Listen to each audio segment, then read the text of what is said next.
저희 수정교회에 주신 하나님의 마음은 누가복음 17장 11절부터 19절까지의 말씀입니다.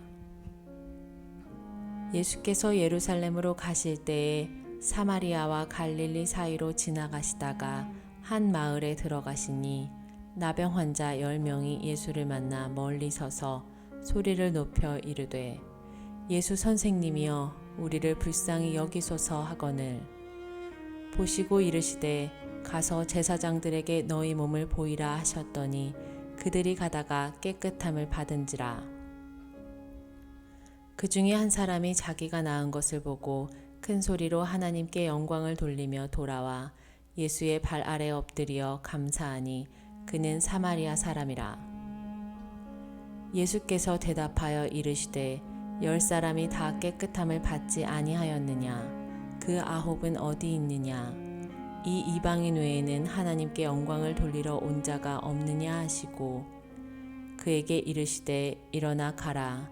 내 믿음이 너를 구원하였느니라 하시더라. 아멘.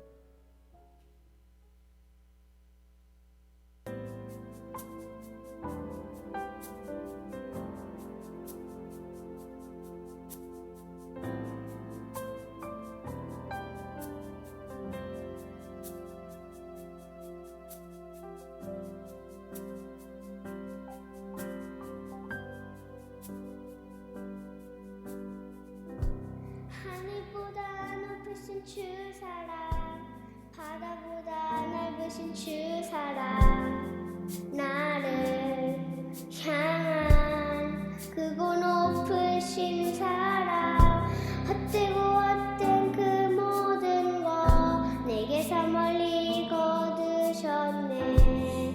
나의 수치 찬양되었네. 하늘보다 높으신 주 사랑, 바다보다 넓으신 주 사랑,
습관은 투쟁하지 않는다, 이런 말이 있습니다. 습관은 투쟁하지 않는다.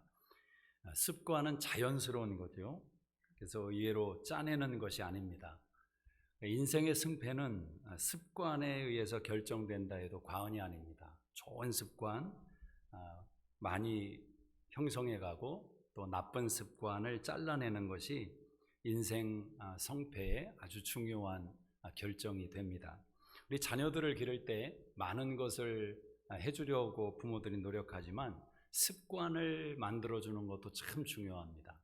우리가 3살 버릇 8 간다는 말이 있듯이 잘못된 습관이 어린 나이에 형성되면 평생 짐이 될 수 있습니다. 반대로 좋은 습관을 3살 때 하나 만들어준다면 80까지 그의 인생이 형통할 수 있다는 것입니다. 이번 주에 가정예배를 드리면서 이렇게 서로 대화를 나눠보았습니다. 우리 감사가 라이프 스타일이 되게 해보자, 그렇게 얘기를 했습니다. 아직 제 딸은 라이프 스타일이 뭔지 그 단어의 의미를 잘 알지는 못했습니다. 감사가 습관이 되자, 이런 주제로 가정예배 때 또 대화 나누고 기도를 했습니다. 감사의 반대가 무엇이겠습니까? 불평, 원망, 이런 단어이겠죠. 직장 생활을 하시고 사업을 운영하시는 분들이 감사와 이 불평, 어느 쪽을 선택하고 하루를 살아가느냐가 참 많은 인생의 내용을 결정합니다. 불평하는 삶은 하루하루의 삶을 버텨내는 삶으로 자꾸 인식을 하게 만드는 것입니다. 그래서 하루의 일과를 마칠 때 오늘도 버텼다, 이런 심정을 가지고 사는 것입니다. 얼마나 불행한 것이겠습니까? 오늘도 버텼다. 결혼 생활을 하는데 올해도 버텼다, 그런 심정으로 결혼 생활을 한다면 그 자체가 참 불행하지 않겠습니까? 근데 반대로 이 감사를 가지고 사는 사람은 하루의 일과를 마칠 때마다 행복했다, 이런 느낌이 드는 거죠. 그러니까 똑같은 하루의 삶을 살아가지만 내가 감사의 렌즈를 들이대느냐, 불평과 원망의 렌즈를 들이대느냐, 이건 전혀 다른 이야기가 되는 것입니다. 한평생을 함께 살아가면서도 감사의 고백으로 상대방을 바라보는 내 시선이 언제였는가, 우리가 한번 점검해 볼 필요가 있습니다. 감사는 자석과 같습니다. 그래서 감사는 또 다른 감사를 끌어당기는 힘이 있습니다. 그리고 감사하는 사람은 원망과 불평을 밀어내는 능력이 있습니다. 맞지 않기 때문에 내 속에서 흘러넘치는 감사와 현실이라는 불평과 원망이 맞지 않을 때 감사가 그 내용을 밀어내는 힘이 있다는 것입니다. 오늘 본문에 보면 감사가 불러온 또 다른 감사의 내용들을 우리에게 말씀해 주고 있습니다. 우리 예수님께서 예루살렘을 지나가시다가 한 마을을 거닐게 되었습니다. 그 한 마을에 들어가시는데 갑자기 어디선가 굉장히 괴성을 지르는 소리가 예수님 귀에 들린 것입니다. 10명의 나병 환자가 멀리서 예수님을 바라보고 소리를 지르며 선한 선생님, 우리를 불쌍히 여겨주십시오, 외치는 것입니다. 이들의 외침은 감미로운 소리가 아닙니다. 인생 바닥을 통과하고 있는 처절함 속에서 나오는 울부짖음이었습니다. 왜 나병 환자들이 예수님에게 다가서지 못하고 멀리 서서 예수님을 울부짖고 있는가? 여러분 혹시 아시는 대로 이 예수님 당시의 나병 환자들은 저주받은 사람들로 인식을 받았습니다. 그래서 가정으로부터 쫓겨나게 되고 사회로부터 격리되는 삶을 살게 됩니다. 친구와 이웃들이 함께하지를 않습니다. 어느 누구도 나병 환자의 손을 잡아주지를 않습니다. 가족이 버렸는데 누가 챙길 수 있겠습니까? 이 나병 환자들은 그렇게 자신들이 모여서 자신들만의 공간을 이루고 살아가는 것입니다. 이들이 만약 길을 가다가 일반인을 만날 때 이들은 소리쳐야 합니다. 부정하다, 부정하다, 부정하다. 자기 자신을 부정한 자로, 저주받은 자로 스스로 외치며 고백하는 이 운명이 얼마나 참담한 것입니까? 이들의 정체성이 얼마나 무너져 있음을 가늠할 수 있습니다. 그렇게 소리를 지르면 일반인들이 비껴가든지 또 그들이 모르면 이 당사자들이 비껴가야 되는 것입니다. 만약 그렇게 하지 않으면 돌에 맞아 죽어도 전혀 항변할 수 없는 그런 시대를 살고 있었던 것입니다. 본문의 나병 환자들은 그렇게 예수님에게 다가서지 못하고 큰 소리를 외치며 부르는 것입니다. 우리를 불쌍히 여겨 주십시오. 자, 그때 예수님이 그들의 소리를 들으시고 그들을 치유해 주시는 것입니다. 우리 한번 14절을 같이 읽어보겠습니다. 14절 시작. 보시고 이르시되 가서 제사장들에게 너희 몸을 보이라 하셨더니 그들이 가다가 깨끗함을 받은지라. 자, 예수님께서 어떻게 말씀하십니까? 가서 제사장들에게 너희 몸을 보이라. 당시 나병 환자들이 혹시나 나병에서 건짐을 받게 된다면 그들은 반드시 제사장을 찾아가야 했습니다. 그리고 제사장들로부터 병이 나았다는 확인을 받을 때 비로소 사회생활이 시작될 수 있었던 것입니다. 요즘으로 친다면 공증을 받는 것과 같습니다. 이것은 합법적으로 이 사람들은 사회활동을 할 수 있다고 인정을 받는 것입니다. 자, 예수님은 그들에게 말합니다. 가서 제사장들에게 너희 몸을 보이라. 여러분이 예수님의 말씀을 가만히 생각해 보십시오. 이 예수님의 말씀 속에는 이미 치료가 전제되어 있는 것을 볼 수 있다는 것입니다. 주님의 말씀은 언제나 미래적인 것입니다. 지금 말씀하시는 예수님은 이미 이 사람들이 치유받고 제사장들에게 확증을 받는 완성된 결과를 말씀하고 있는 것입니다. 우리가 아는 히브리서 11장 1절의 말씀처럼 믿음은 바라는 것들의 실상이요 보지 못하는 것들의 증거라고 말씀합니다. 믿음은 이미 이루어진 것을 보는 것입니다. 이루어진 것을 붙드는 것입니다. 그리고 말하는 것입니다. 믿음은 이미 이루어진 것처럼 내 손 안에 들어와 있는 것처럼 입술로 고백하는 것입니다. 우리가 잘 아는 믿음의 조상 아브라함이 99세 때 하나님은 특별한 일을 그의 가정에 행하십니다. 아브라함의 이름을 바꿔주시는 겁니다. 24년 동안 아들을 기다렸지만 99세에 불가능한 현실을 직면하고 있는 아브라함에게 하나님은 열국의 아비라는 이름을 주시는 겁니다. 여러분, 하나님의 방법이 신기하지 않습니까? 가장 불확실해 보이고 불가능해 보이는 현실까지 몰고 가신 하나님은 그 상황 속에서 아브라함과 사라의 입술을 바꿔주더라는 것입니다. 믿음의 고백을 하도록 만드는 것입니다. 자신이 열국의 아비가 된 것처럼 그의 정체성을 하나님이 이름 속에서 회복시켜 주시는 겁니다. 하나님의 방법이 그렇습니다. 하나님이 만들어 가시는 믿음의 역사가 그렇다라는 것입니다.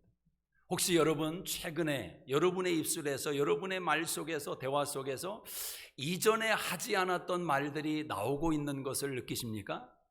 신앙인들은 다른 사람들의 입술도 경청을 해야 되지만 자기 입술도 경청할 줄 알아야 됩니다.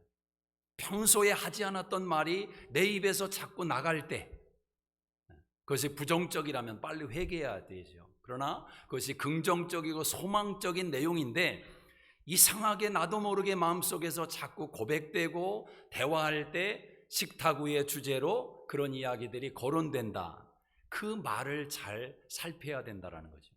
우리 안에 계신 성령께서 우리가 인식하지는 못하는 상황 속에서 우리의 말을 바꾸어 가시는 은혜를 베푸실 때가 있다는 거죠.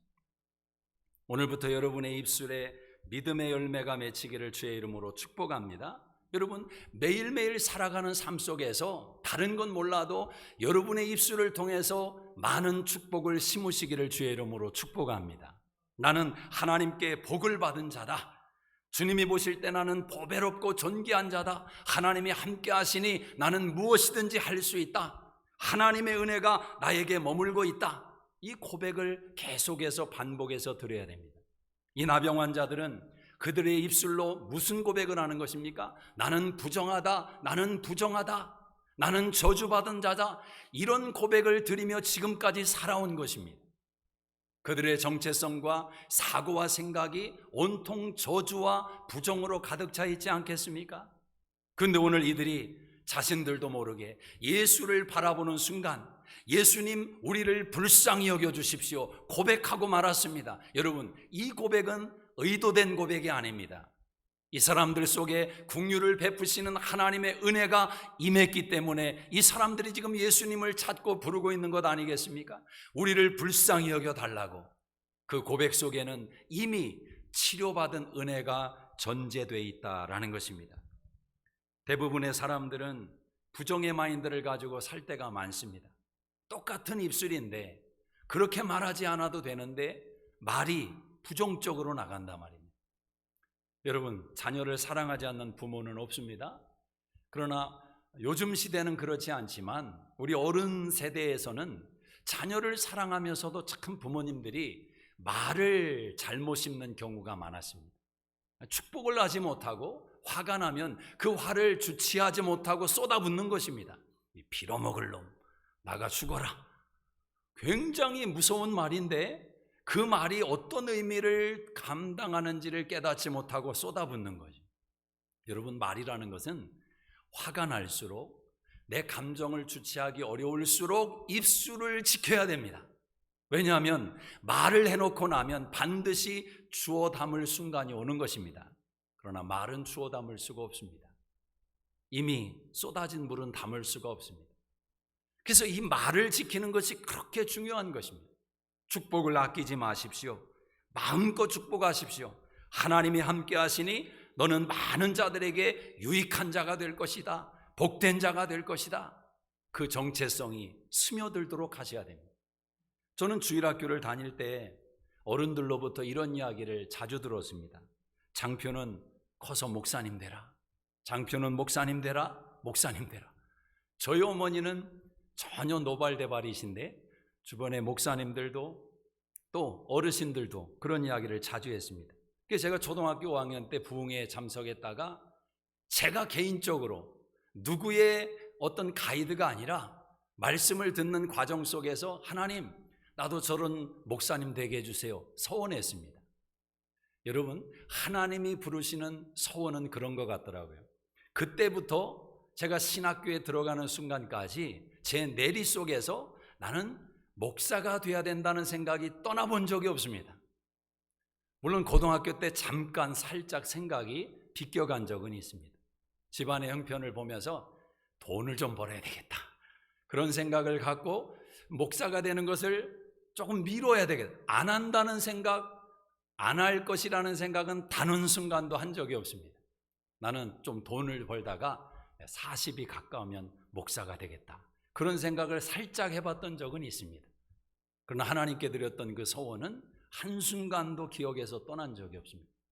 그래서인지 또 그렇게 고백했던 40이 근처에서 담임 목사를 제가 했는지도 모르겠습니다. 여러분, 제가 고백했지만 저는 많은 이야기를 들었던 것입니다. 그 축복의 말이 제 속에 들어와 있었던 것입니다. 그리고 그 고백이 열매를 맺고 하나님 앞에 올려지게 만들었던 것입니다. 여러분의 자녀들에게 사랑하는 남편과 아내 사이에 많은 축복의 말을 던져주십시오.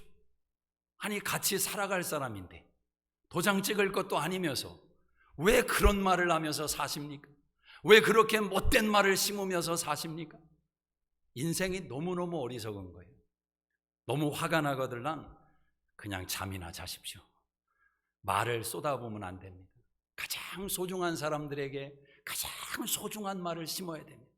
당신 때문에 행복하다고, 당신과 나는 오래오래 해로할 것이라고, 하나님의 일을 많이 감당해야 된다고, 건강하라고 축복하셔야 됩니다. 이런 말은 절대 삼가시기를 바랍니다. 바라보는 시선이 감사로 가득 차셔야 됩니다. 내 앞에 있으니 감사한 것 아닙니까? 예수님의 말씀을 들은 나병 환자들은 즉각적으로 순종했습니다. 이들 모두가 그리고 고침을 받게 되었습니다. 자, 14절을 다시 한번 읽어봅시다. 14절 시작. 보시고 이르시되 가서 제사장들에게 너희 몸을 보이라 하셨더니 그들이 가다가 깨끗함을 받은지라. 어떻게 고침을 받았습니까? 가다가 깨끗함을 받은지라. 순종이 기적을 만든 것입니다. 주님은 그 자리에서 치료하지 않았습니다. 그들이 순종의 발걸음을 옮길 때 확인하게 되었습니다. 하나님의 기적이 임한 것을 확인하게 되었습니다.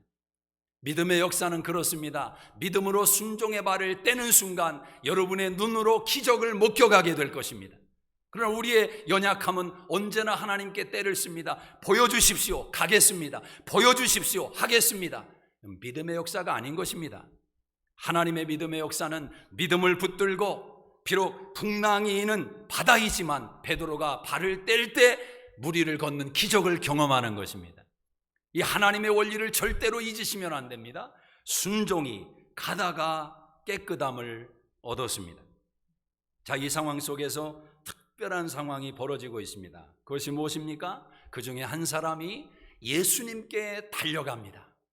그리고 예수님 앞에 무릎을 꿇고 그의 발 앞에 엎드려 영광을 돌리는 것입니다. 감사를 드리는 것입니다. 그는 사마리아인이었다고 15절에 말씀합니다.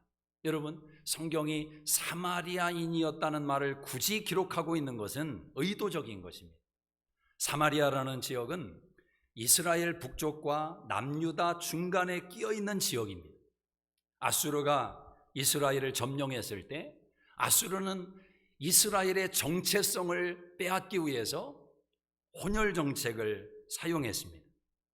자신의 백성들을 그곳에 심어 놓았고 또 사마리아 지역의 사람들을 밖으로 이주를 시키며 그 지역을 혼란스럽게 만들었습니다. 유대인들은 한 분 하나님을 섬기는 한 민족임을 강조하는 그 정신을 알고 있기 때문에 이 아수르는 아주 교묘하게 유대인들의 정신을 뒤흔들어 깨운 것입니다. 시간이 지나서 다시 독립을 하게 되었고 안정을 찾게 되었습니다.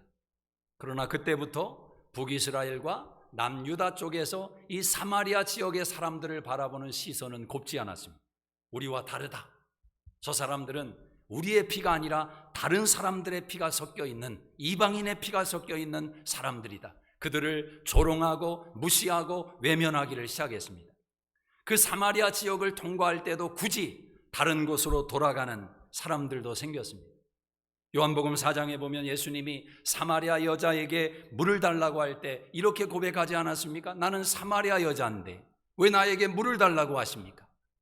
나는 당신과 상관이 없는 사람인데 왜 나에게 물을 요청하십니까? 그토록 사마리아 사람들은 이스라엘 사람들에게 조롱받고 왕따를 당하던 사람들입니다. 근데 누가 감사했다는 것입니까? 바로 그 사마리아 사람이 감사했다라는 거죠. 감사의 원리를 보면 누가 감사하는가? 감사는 마음이 낮은 사람이 감사합니다. 마음이 낮은 사람, 마음이 겸손한 사람. 여러분, 높은 사람은 감사할 수가 없습니다. 금수저는 감사하기가 어렵습니다. 당연하게 여기는 것입니다. 태어날 때부터 지금까지 당연한 것으로만 여겼기 때문에 금수저에게서 감사가 나오기 어려운 것입니다. 감사는 흙수저들이 하는 것입니다. 나는 연약하고 나는 부족하고 나는 힘이 없었는데 하나님이 이렇게 도와주셨다고 그 결과에 대해서 객관적인 다른 타자로부터 그 결과에 대한 보상을 확인하는 것입니다. 내가 아닙니다. 내 안에서 원인을 찾지 않습니다. 다른 곳에서 원인을 찾는 것입니다. 이것이 바로 감사하는 사람들의 특징이다라는 거죠. 여러분, 감사하는 사람은 자기 존재의 변화를 의식할 때 감사가 되는 것입니다. 내가 흙수저였는데 금수저가 되었다. 이런 사람이 감사가 우러날 수 있는 것입니다. 혹시 여러분 가운데 다이아몬드 반지 가지고 계신 분이 있습니까? 다이아몬드. 제가 손들라고는 안 하겠지만 다이아몬드 반지를 가지고 계신 분들은 그 심리 가운데 아주 자존감이 높아지는 그 다이아몬드 때문에 그런 현상이 생긴다고 그러더라고요. 근데 너무 다이아몬드 반지가 아까워서 그걸 늘 끼고 다니는 분은 많지 않답니다. 대부분 그건 옷장 깊숙이 숨겨두고 가짜 짜가 다이아몬드 반지를 껴서 이렇게 생활할 때가 많다는 거죠. 근데 가짜를 끼고 다니지만 마음은 언제나 풍성한 것입니다. 진짜가 있으니까. 그 다이아몬드 반지의 진짜의 가치를 알기 때문에 가짜를 껴도 그렇게 마음이 주눅들지 않는 것입니다. 보호하려고 숨겨놓은 거지. 근데 어떤 사람들은 삶의 의미를 잃어가지고 다이아몬드 반지를 꼈는지 안 꼈는지 구분이 안 되는 사람들이 있다는 거죠. 다이아몬드가 많아서가 아니라 그 가치를 잃어버린 것입니다. 아니 목사님, 저는 예수님 만나고 은혜 받고 나서 그런 다이아 이런 세상 것에 대해서 가치를 잃어버렸어요. 그건 훌륭한 것입니다. 그런 분이 계시다면 그건 정말 100점짜리 신앙입니다. 근데 그걸 이야기하는 게 아니고 삶의 의미를 잃어버려서 다이아몬드를 가지고 있지만 그 가치를 인식하지 못하는 분들, 그런 분들보다는 그래도 옷장에 숨겨두고 있는 분이 훨씬 나은 겁니다. 아직 그 가치를 알으니까, 그 소중함을 아니까. 제가 하나 그 기사를 좀 읽었는데요, 다이아몬드를 호주의 로열 멜버른 공과대학이라는 곳에서 다이아몬드를 만들어내는 데 성공했답니다. 이 다이아몬드가 굉장히 천도되는, 섭씨 천도되는 곳에서 아주 깊은, 밀도가 아주 강한 그런 땅속 깊은 곳에서 만들어지는 특별한 보석 아닙니까? 그래서 귀하니까 다이아몬드라고 하는 것 아닙니까? 근데 이걸 인공적으로 천연 다이아몬드보다 58% 더 단단한 다이아몬드를 만들어냈다는 것입니다. 여러분, 놀라운 것입니다. 이 과학의 발달이라는 것이 우리 시대의 우리를 어디까지 어떻게 정신없이 만들지 참 이해가 안 됩니다. 이제 앞으로는 그런 시대가 올 겁니다. 결혼기념일이나 생일 때 장미꽃 사들고 이제 가는 게 아닙니다. 다이아몬드 딱 사들고 가는 거예요. 1캘럿 이런 건 아닙니다. 5캘럿 딱 사갖고 가서 껴라 다이아몬드 이러는 시대가 온다고 하는 거지. 제가 이런 시대가 올 줄 알아서 그래서 다이아몬드를 아직까지 사주지를 않았습니다. 여러분, 소중함을 아십니까? 지금 여러분이 붙들고 살아가는 인생의 소중함을 간직하고 있느냐는 것입니다. 그것이 어떤 내용이든지, 직장을 다닙니까? 그 직장의 소중함이 여전히 가슴속에 남겨져 있습니까? 비즈니스를 하십니까? 그 비즈니스의 소중함이 여러분 마음을 설레이고 있느냐는 것입니다. 아니면 하루하루 버티고 계십니까? 하루하루의 삶을 누리고 행복하게 보내고 계십니까? 그 소중함의 가치를 어떻게 여기느냐? 사람도 그런 것 같아요. 적어도 함께 10년을 살고 20년을 살았다, 30년을 살았다, 그 자체가 진주 아니겠습니까? 보물 아니겠습니까? 누가 여러분과 30년을 살아줍니까? 이런 면에서 빨리 옆에를 바라보시고 감사합니다, 피차 고백하십시다. 감사합니다. 가정에서도 감사합니다. 예, 아멘. 감사가 있으면 사람이, 가정도 그렇고 만 가지가 다 행복한데요, 감사가 안 들면, 불평하고 원망하면 나니까 너 같은 거 데리고 살지, 그 사람 행복하지 않습니다. 그 말 듣는 사람은 더 불행합니다. 그 불행한 사람을 데리고 사는 자신은 더 불행한 것입니다.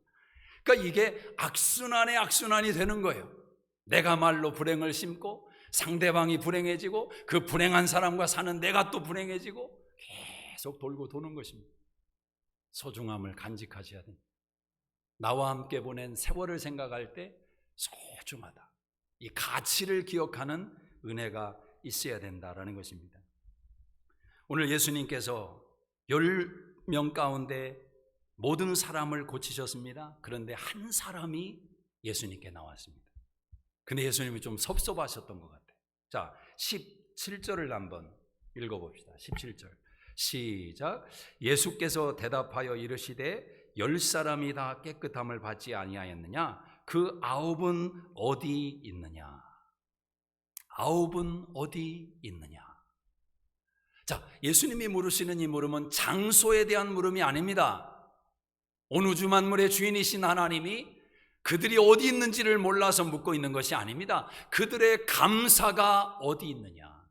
그들의 감사가 어디 있느냐? 분명히 감사가 있어야 되는데, 나병에서 고임을 받았는데, 문둥병에서 고침을 받았는데, 감사라는 것은 자동으로 나와야 되는 것 아닙니까? 그런데 감사가 없습니다.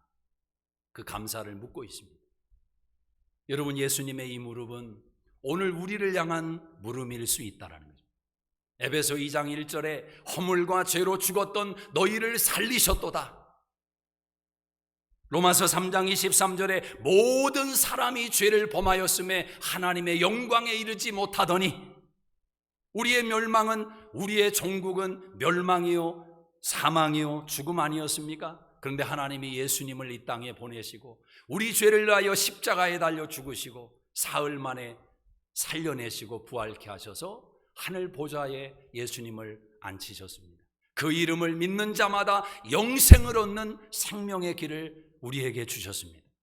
여러분, 그 은혜를 덧입었다면, 그 생명을 우리가 받았다면 감사는 저절로 나와야 되는 거죠. 이 가장 큰 감사를 경험하고 산다면 그것이 우리의 인생의 최고의 축복, 기적이 아니냐라는 것입니다. 오늘 이 자리에 나와서 예배를 드리고 있는 것, 이 자체가 기적이고 감사의 조건입니다. 올 한 해도 코로나로 인해서 수많은 사람들이 2021년이라는 달력을 보지 못하고 무덤 속에 들어간 사람들이 얼마나 많겠습니까? 우리가 아는 주변의 사람도, 우리 교우들도 있고, 여러분, 이 땅에 얼마나 많은 사람들이 2020년을 마지막으로 인생의 마침표를 찍었단 말입니다. 아직 오늘 우리를 살려주시고 예배를 드릴 수 있는 이 자체가 오늘 우리에게 베푸신 또 하나의 기적임을 고백할 수 있다는 것입니다. 우리 옆 사람 보고 한번 그렇게 고백합시다. 기적입니다. 기적입니다. 여러분은 기적의 주인공들이십니다. 시편 50편 23절에 감사로 제사를 드리는 자가 하나님을 영화롭게 하나니, 그 제사는 보통 제사가 아닙니다. 매일마다 반복되는 그저 그런 제사가 아닙니다. 나를 위하여 예수 그리스도가 십자가에 달려 죽으셨습니다. 나 대신 번제로 예수님이 죽으셨습니다. 그리고 내가 살아났습니다. 이 고백을 담고 드리는 제사입니다. 그 제사를 받으시는 하나님이 영광을 받으신다라는 것입니다. 우리의 심령 안에 이 감사가 진행되고 있습니까? 흐르고 있습니까? 오늘 이 9명의 나병 환자들, 이들은 어디로 간 것입니까? 왜 이들은 감사의 현장에 자신들을 옮겨놓지 못한 것입니까? 물론 나름대로 감사를 먼저 하지 못한 이유는 다 있습니다. 이 9명의 나병 환자가 현실로 뛰어갔기 때문에 그들은 감사를 놓치고 말았습니다. 가족을 만나고 싶었겠지요. 혹시나 아내와 처자식이 있다면 얼마나 눈에 밟혔겠습니까? 내가 나았다는 이 생각만으로 그들은 정신없이 현실로 뛰어갔을 것입니다. 그러는 순간 그들은 감사를 놓치고 말았습니다. 그런데 한 사람, 예수님 앞에 나와 무릎을 꿇고 감사를 올렸던 사마리아 그 한 사람은 그 감사로 인해서 그의 남은 인생의 미래가 열리고 미래가 축복을 받게 되었다라는 것입니다. 여기에 감사의 신비가 있습니다. 절대적인 감사를 드리는 사람에게는 미래가 열리는 것입니다. 여러분, 이 9명이 감사를 드리지 못하고 현실로 달려갔습니다. 이들의 미래가 어떻게 될까요? 이들의 미래가 어떻게 열리겠습니까? 저는 한번 이런 상상을 해봤습니다. 이 9명이 현실로 뛰어갔습니다. 그날은 행복했을 것입니다. 다음 날도 기뻤을 것입니다. 그러나 조금씩 시간이 지나면서 이들은 건강해졌기 때문에 돈을 벌어야 됩니다. 잡을 얻어야 됩니다. 현실에 뛰어들어서 이제 자기들의 미래를 준비해가는 인생이 되어야 합니다. 그 순간 이들이 경험할 수밖에 없는 좌절감, 나병 환자이기 때문에 숨어 지냈고 고립되어 있었고 배운 것이 없습니다. 그러나 주변에 있는 사람들은 달려가고 있는데 이 나병 환자들이 고침을 받았지만 이들은 달려갈 수가 없단 말입니다. 그 경쟁 속에서 밀릴 수밖에 없습니다. 그때 이들의 마음은 또 다른 병에 걸리고 마는 것입니다. 절망. 그렇지 않습니까? 또 무서운 것은 사람에 대한 소원병입니다. 막상 병이 낫고 보니까 내가 병들었을 때 나를 멀리했던 가족, 나를 멀리했던 친구, 나에게 조롱했던, 멸시했던 사람들의 얼굴이 떠오르는 것입니다. 머리로는 이해가 됩니다. 왜 그렇게 해야만 했는지 머리로는 이해되지만 가슴이 따라주지를 않습니다. 그 서운함이 보복 심리가 생깁니다. 나에게 저렇게 했지, 나에게 그런 말을 던졌지, 내가 나병 걸렸다고 나를 무시했지. 그들은 병이 났고 병이 나은 그 결과를 가지고 그 서운함을 보복하는데 그들의 건강을 써버리지 않겠습니까? 여러분, 병은 나았지만 살아갈 인생의 미래가 더 암울해질 수도 있단 말입니다. 그런 반면에 예수님 앞에 나와 감사로 고백했던 이 한 사람, 이 한 사람에게는 미래가 열리는 것입니다. 어떤 미래가 열리는 것입니까? 절대적인 감사를 가지고 있기 때문에 만 가지가 다 감사한 것입니다. 여러분, 하나님의 원리는 감사할 조건이 있으니 너는 감사하라, 이 원리가 아닙니다. 범사에 감사하라. 주님의 말씀입니다. 범사에 감사하라. 우리는 조건과 이유가 있어야 감사를 드릴 수 있지만 하나님은 우리에게 범사에 감사라고 명령하십니다. 하나님의 뜻이라고. 그 범사에 감사의 능력은 어디에서 오는 것입니까? 절대적인 감사가 있어야 됩니다. 내가 살았다, 내가 나았다, 이 절대적인 감사가 있어야 범사가 감사해지는 것입니다. 요즘은 탈북자가 너무 많이 와서 흔한 그런 이름이 되었지만 탈북자들이 많지 않았을 때 그때 탈북자들의 인터뷰 내용은 우리들의 관심을 집중시킨 적이 있습니다. 오래전에 한번 탈북자들이 대화하는 그런 것을 본 적이 있습니다. 토크쇼에서 그런 이야기를 나누는 것입니다. 남쪽에 와서 어떤 것이 참 이상하게 느껴졌습니까? 뭐 그런 이야기를 할 때 이런 이야기를 하는 겁니다. 사람들이 왜 그렇게 많이 염려하고 근심하고 막 속상해하고 스트레스를 많이 받는지 그게 잘 이해가 안 됐다라는 거예요. 그래도 밥 삼시세끼는 먹고 지내지 않습니까? 그래도 밥은 먹지 않습니까? 그 말을 하는 거죠. 절대적인 빈곤 속에 있다가 자유세계에 와보니까 그래도 밥은 먹고 있다는 한 가지 사실 때문에 만 가지가 다 좋게 보이는 것인데, 그러나 그렇게 여유를 가지고 살아가면서도 이 절대적인 감사가 없는 사람들은 늘 쫓기며 불안하게 염려하며 살더라는 것입니다. 여러분, 신앙의 능력은 어디에서 오는 것입니까? 내 속에 절대적인 감사가 여전히 흐르고 있는가라는 것입니다. 절대적인 감사가 있는가. 별빛을 바라보고 감사하는 자에게 달빛을 주시고, 달빛을 보고 감사하는 자에게 햇빛을 주시고, 햇빛을 보고 감사하는 자에게 하늘의 빛을 주시는 하나님, 우리를 구원하신 그 하나님에게 절대적인 감사를 드리고 있는가? 이 한 사람은, 이 절대적인 감사가 있는 이 한 사람은 기적의 행진을 이어가는 것입니다. 내가 기적적으로 고침을 받았습니다. 나병에서 건짐을 받았습니다. 이것이 단절되는 하나의 사건으로 기적으로 머무는 것이 아니라 내 남은 생애를 결정해버리는 기적의 원동력이 되는 것입니다. 여러분, 여러분의 삶에 하나님의 특별한 은혜를 경험했다면 그 은혜를 여러분 남은 인생의 기적의 원동력으로 삼으셔야 됩니다. 계속해서 붙잡아야 됩니다. 절대적인 감사를 그곳에 담아야 됩니다. 쏟아 부어야 됩니다. 우리는 그런 내용이 설사 없을지라도 예수 안에 있는 자에게는 절대적인 감사가 존재할 수밖에 없는 것입니다. 왜? 예수님 때문에 영생을 얻게 되었기 때문입니다. 영생을 얻게 되었기 때문에. 요즘 자녀들 때문에 속상한 부모들이 계십니까? 하루 종일 애들 모습 지켜봐야 되니까 안 보이던 것도 보일 것이고, 공부는 안 하고 게임만 하고 컴퓨터만 하는 것 같고, 옷은 또 이상한 것만 좋아하고 골라 입고, 또박또박 엄마 말에 말대꾸만 하고, 열받게 하는 일들이 벌어질 수 있죠. 화가 날 수 있습니다. 근데 여러분, 감사하셔야 됩니다. 살아있으니까 그것도 가능한 일이에요. 살아있으니까 또박또박 말대꾸도 하는 것이고, 살아있으니까. 오늘 제가 숙제를 하나 설교 말미에 좀 드리겠습니다. 오늘 집에 가셔서 남편과 아내 사이에 서로 심장 소리를 한 번씩 경청해 보시기를 바랍니다. 가만히 있어봐. 귀를 갖다 대고 심장 소리를 한번 꼭 들으십시오. 애들을 부르십시오. 안방으로 불러서 자녀들의 심장 소리를 한번 꼭 들어보십시오. 꼭 들어보십시오. 하나님이 말씀하실 겁니다. 심장 소리만 듣고 있는데 하나님이 말씀하실 겁니다. 여러 번 말씀으로 나눴지만 2살 때 카우치에 앉아있는 제 딸 무릎에 눕자고 제가 사정사정을 해서 튕기는 그 딸아이 설득해서 무릎 위에 제 고개를 올려놓았던 그 사건이 저는 평생 기억날 것 같습니다.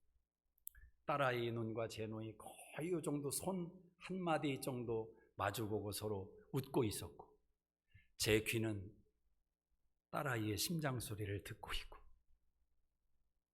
제 목으로 제가 제 힘을 다 주면서 사실은 있는 거지, 딸아이의 머리 위에다 제 이 큰 머리를 올려놓겠습니까? 힘은 들지만 심장 소리가 들리죠.